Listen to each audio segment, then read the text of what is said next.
जोङो ओरैनो खेला खेलायाव BPFखौबो जों सापर्ट खालामनो फैयाखै जोङो सैथोथिखौ नागिरदों जायजों थाङोबा जोंनि हारिया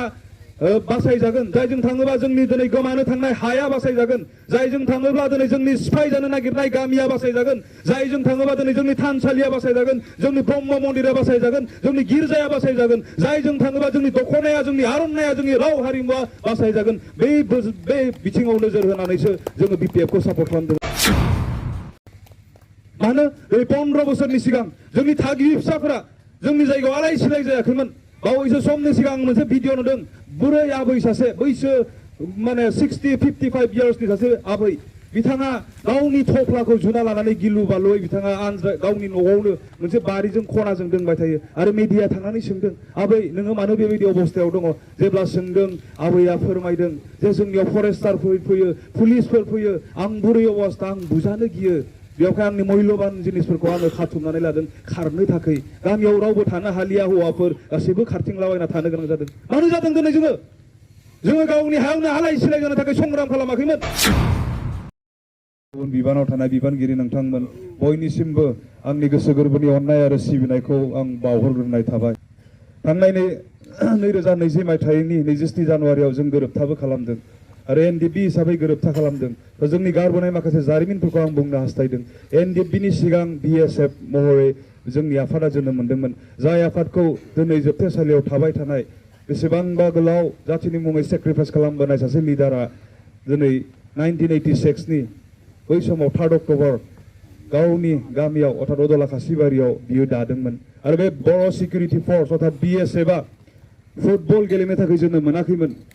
मेथाइ खननो थाखाय जोनोम मोनाखैमोन बे संगठना रंजानो थाखाय बा धन सम्पति खामायनो थाखाय रन्जन दैमारिया दादोंमोन जाय व्यक्तिया बै समाव MA कमप्लिट खालामदोंमोन पलिटिकेल साइन्सआव बियो जुदि गावनि थाखाय सिन्था खालामनायमोनब्ला मोजां मोनसे साख्रि लानानै गावनि न'खरखौ मोजाङै दैदेनलांनो हायोमोन गारि गुरा धन सम्पति गासैखौबो बियो आरजिनो हायोमोन नाथाय बिथाङा बेखौ खालामाखैमोन बै टाइमाव बिथाङा साननानै नायदों आरो बिथाङा जोंनो फोरमायदोंमोन गोबां गिदिर मेल मिटिंआव बिथाङा बुंथिदों गावनि स्पिचआव जेब्ला बिथाङा मेघालयआव फरायगासिनो दङमोन अब्ला बर' हारिखौ बिथाङा नायहरदोंमोन गोजाननिफ्राय आरो गुबुन जौगानाय हारिफोरखौ बिथाङा नायदोंमोन दिनै गुबुना बुहुमावनो दिनै सोरगोआव थानाय बायदि नाथाय जों बर'फोरा दिनै जोङो नोरोगाव थानाय बायदि जोंनियाव बै समाव लामा दोंसे मोजां गैया इलेक्ट्रिसिटी गैया मोजां हस्पिटाल गैया ट्रिटमेन्ट मोजां हस्पिटालाव जोंनि मानसिफोरा मोना जोंनि ओनसोलाव प्रभिन्सियेल स्कुल गैया कलेज गैया इउनिभार्सिटी गैया बे बाथ्राखौ बिथाङा सिन्था खालामदोंमोन आरो बिथांनि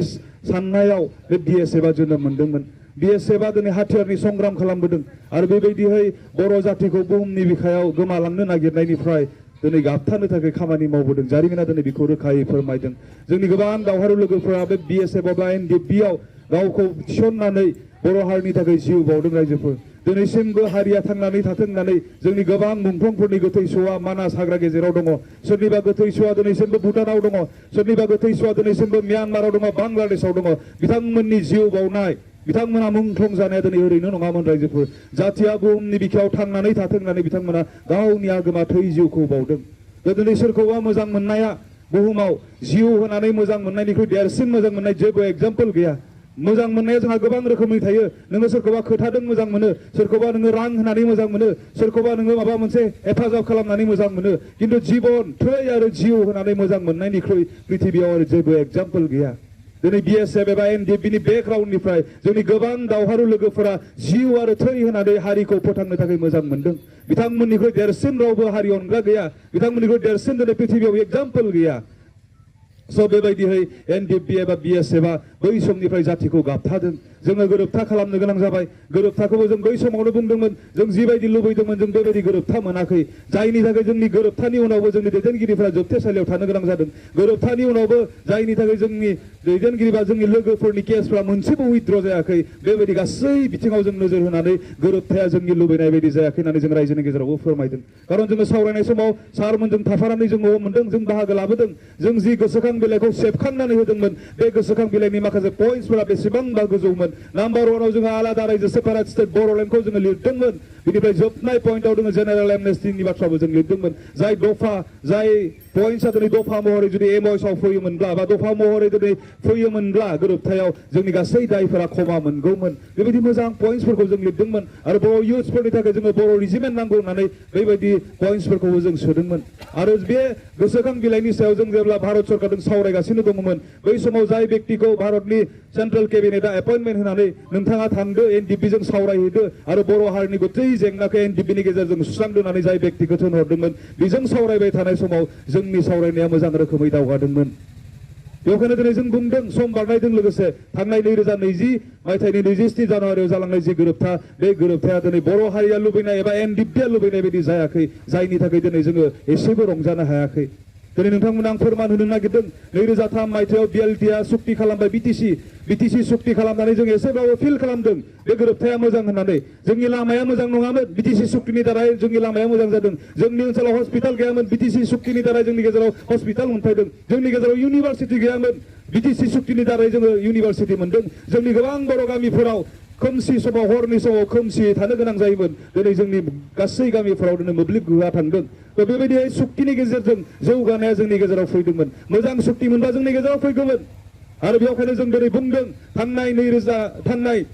जानुवारिनि 27 तारिखआव बे गोरोबथाखौ लानानै दिनै इउपिपिएल एबा प्रमद बर' बिथाङा बुंबाय थादों जोंनि गेजेराव सान्ति फैदों होननानै नाथाय हैदिनखालि जों स्पष्ट बुंदों जोंनि गेजेराव साव फैदों होननानै जोंनि गेजेराव दिनै असान्ति फैदों बे सुक्तिनि गेजेरजों ना मानो बुंदों जोङो ओरैनो बुङाखै रायजोफोर फोरमानजों लोगोसे प्रुफजों लोगोसे बुंदों बिपिएफनि जि 15 बोसोर 17 बोसोर जि सासन बे सासनाव दिनै बर' फिसाफोरा गामियाव थांनानै जि सिबिदों न' सिफाय जायाखैमोन जोंनि गिर्जाया सिफाय जायाखैमोन जोंनि थानसालिया सिफाय जायाखैमोन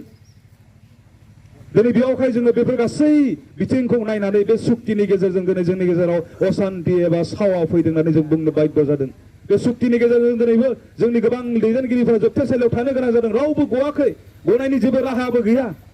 बेबायदियै दिनै अयनाय भाबै एनडिपिआ फिनिशिं जादों नाथाय मोनसे बाथ्राखौ जोङो जेब्लायबो गोसोआव लादों जों जिहेतु जातिखौ गाबथानो थाखाय जोंनि मुंख्लंफोरा जिउ बावदों जातिया दिनै राजखान्थिजों थेर बेथेर जाथों होननानै जोंनि बाम्बुरगोरा जोंनि जाब्रां सारमोना जिउ बावाखै हारिया जिथिंबो देदगा दुदगायै थांना थानो हाथों होननानै बिथांमोना जिउ बावदों जोंनि बर' फिसाफोरा गावनि जायगायावनो न' बां सिफायना होजाथों होननानै जोंनि मुंख्लंफोरा जिउ बावाखै जोंनि बाथौ थानसालिया सिफायना होजाथों जोंनि जायगायावनो होननानै जोंनि लोगोफोरा बुख्रुब जायाखै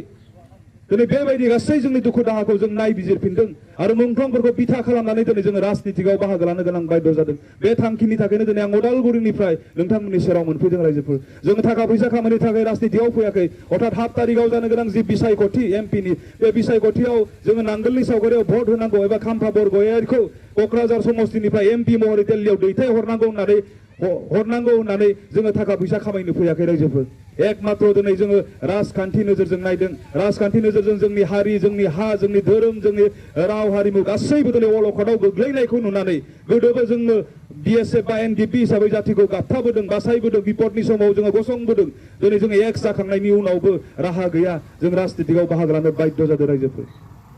आं जुदि थाखा फैसानि थाखाय उदालगुरिनिफ्राय चिराङाव फैनायबा बिपिएफआव हाबामोन आं आदामोननाव फैयामोन इउपिपिएलआवसो थांगौमोन आङो सानथामनि सिगां फेसबुकफोर लाबानो नुदों माखासे व्यक्तिफोरखौ जायफोरा बर'लेण्ड स्टुडेन्ट इउनियननिमोन बिथांमोना इउपिपिएलआव जानानै गौथि गौरि थाखा लादों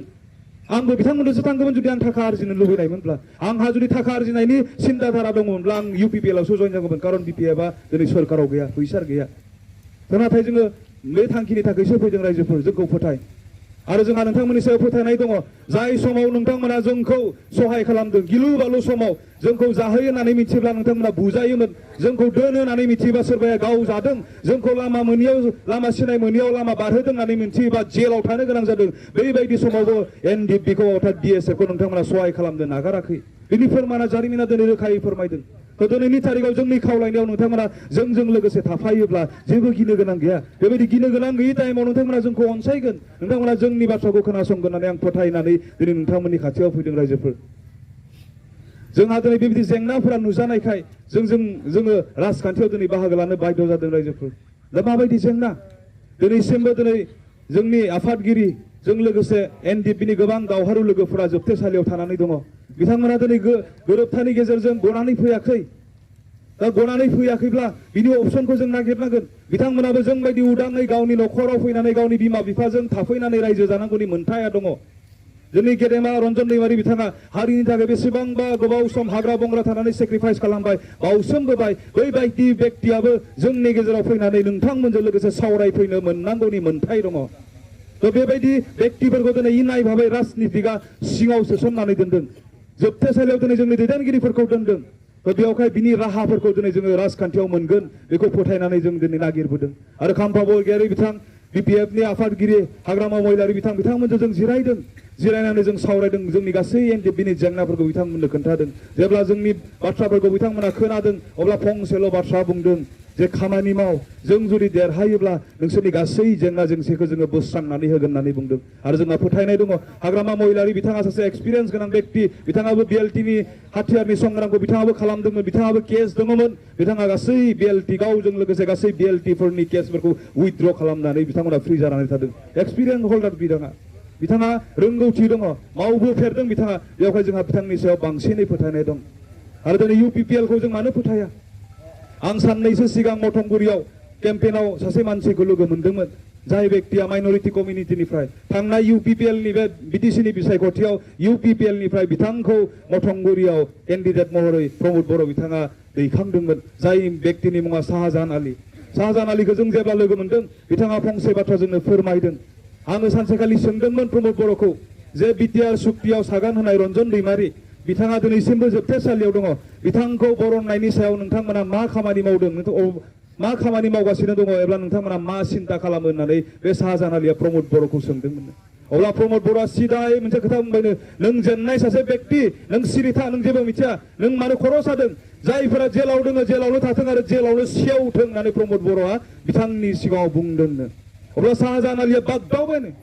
दिनै गावनि हारिनि सासे दैदेनगिरिखौ बियो इसिबां गाज्रि राव जुदि बुंनो हादोंब्ला आं सासे माइनरिटि कमिउनिटिनिफ्राय फैनाय सासे व्यक्ति आंनि सायाव बिथांनि सिन्ताधाराया माबायदि जागोन बै दिनानिफ्रायनो बै व्यक्तिया प्रमद बर'निफ्राय साननायखौ दोरोदनो हमबाय गोजान जानो हमबाय आरो फैयै फैयै बिथाङा बिपिएफआव जइन जानानै दिनै धुमधाम खाम्फा बरगयारि बिथांखौ देरहानो थाखाय खामानि मावदों अब्ला बेबायदि दैदेनगिरिफोरखौ जोङो माबोरैहाय सहाय खालामनो रायजोफोर जोङो ओरैनो खेलायाव बिपिएफखौबो जों सापर्ट खालामनो फैयाखै जोङो सैथोथिखौ नागिरदों जायजों थाङोबा जोंनि हारिया बासायजागोन जायजों थाङोबा जोंनि दिनै गोमानो थांनाय हाया बासायजागोन जायजों थाङोब्ला दिनै जोंनि सिफाय जानो नागिरनाय गामिया बासायजागोन जायजों थाङोबा दिनै जोंनि थानसालिया बासायजागोन जोंनि ब्रह्म मन्दिरा बासायजागोन जोंनि गिर्जाया बासायजागोन जायजों थाङोबा जोंनि दखनाया जोंनि आर'नाइया जोंनि राव हारिमुआ बासायजागोन बे बिथिङाव नोजोर होनानैसो जोङो बिपिएफखौ सापर्ट खालामदों रायजोफोर मानो 15 बोसोरनि सिगां जोंनि थागिबि फिसाफोरा जोंनि जायगायाव आलाय सिलाय जायाखैमोन बावैसो समनि सिगां आं मोनसे भिडिअ नुदों बुरै आबै सासे बैसो माने 60-55 इयार्सनि सासे आबै बिथाङा गावनि थफ्लाखौ जुना लानानै गिलु बालुयै बिथाङा गावनि न'आवनो मोनसे बारिजों खनाजों दोनबाय थायो आरो मिडिया थांनानै सोंदों आबै नोङो मानो बेबायदि अबस्थायाव दङ जेब्ला सोंदों आबैया फोरमायदों जे जोंनियाव फरेस्टारफोर फैयो पुलिसफोर फैयो आं बुरै अबस्था आं बुजानो गियो बेवहाय आंनि मैल्यबान जिनिसफोरखौ आङो खाथुमनानै लादों खारनो थाखाय गामियाव रावबो थानो हालिया हौवाफोर गासैबो खारथिंलाबायना थानो गोनां जादों मानो जादों दिनै जोङो गावनि हायावनो आलाय सिलाय जानो थाखाय संग्राम खालामाखैमोन बिनि थाखाय जोंनि बिर जोहोलावफ्रा जिउ बावाखैमोन बे अबस्थाखौ दिनै सोर लाबोदों 15 बोसोर बा 17 बोसोर बिपिएफनि सासनाव जों बिदि आलाय सिलाय जायाखैमोन रायजोफोर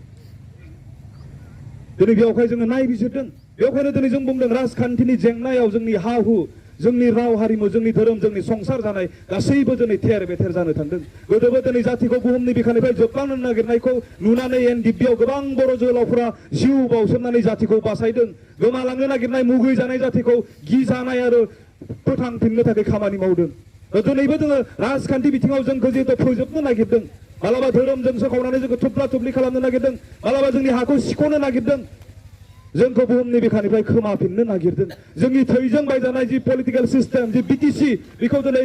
स्क्रेप खालामनो नागिरदों सोरबाया इन्जय खालामनो नागिरदों सोरबाया लाना थांनो नागिरदों बेखौ दिनै जों बुंदों राजखान्थियारि जेंना जोंनि गेजेराव फैदों आरो बे जेंनाखौ गाबथानांगौनि थाखाय दिनै एक्स एनडिएफबिया जेरावबो थांनाय खामानि मावदों गोदो जेरै जातिखौ बासायनायनि खामानि मावदों दिनै जोङो एक्स जाखांनायनि उनावबो जिरायनांगौ टाइमावबो जाति बासायनांगौनि थाखाय रियेल पलिटिक्सआव माने गोग्गो मोनसे राजखान्थिखौ लाबोनांगौनि थाखाय जों खामानि मावदों रायजोफोर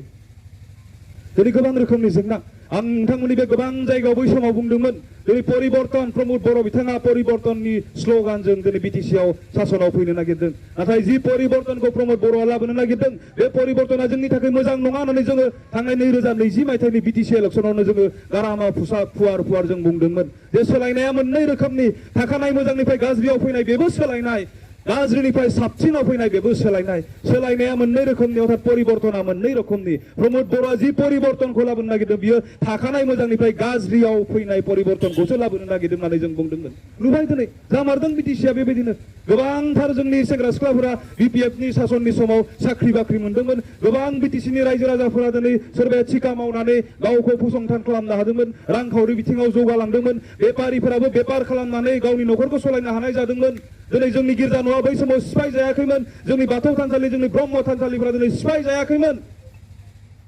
नाथाय दिनैनि तारिखाव इउपिपिएल गभर्नमेन्ट फैनाय लोगो लोगोनो बे गासै घटनाफोरा जादों रायजोफोर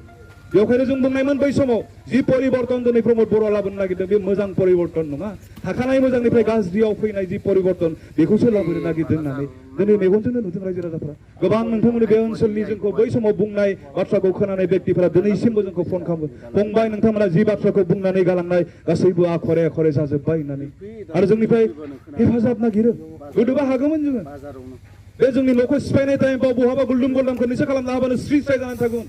नाथाय दिनै जों बेबायदि अबस्थायाव गैलिया जोंनि गासैखौ जों गथायबाय आरो जोङो संगठनखौ सिफायबाय जायनि थाखाय जों एनडिएफबिनि सिगाङाव एक्स लिरनो गोनां जादों थ' जोंहा उफाय गैया बेबायदि जेंनाखौ हमथानांगौआ मादों राजनितिकजों हागोन बेखौ बुजि मोननानै दिनै जों खामानि मावदों आरो जोंनि सिन्ता धारा बा जोंनि साननाय हनायजों जों बुजि मोनदों राजखान्थिखौ नागारनानै जोङो गसंथिरनो हाया उइदाउट राजखान्थि उइदाउट पलिटिक्स जोङो हां लानोबो गोब्राब राजखान्थिखौ नागारनानै दिनै धोरोमा रैखाथि जाया राजखान्थिखौ लानानै नागारनानै दिनै हारिया रैखाथि मोना राजखान्थिखौ नागारनानै जोंनि हा हुआ रैखाथि मोना जुदि बे राजखान्थिया जोंखौ मोजां मोननाय व्यक्तिनि आखायाव थायाब्ला हारि आरो सुबुङा दिनै आलाय सिलाय जायो बेवहाय रायजो राजा नोंथांमोना बिपिएफनिनो सोद्रोमाखा बेवहाय आं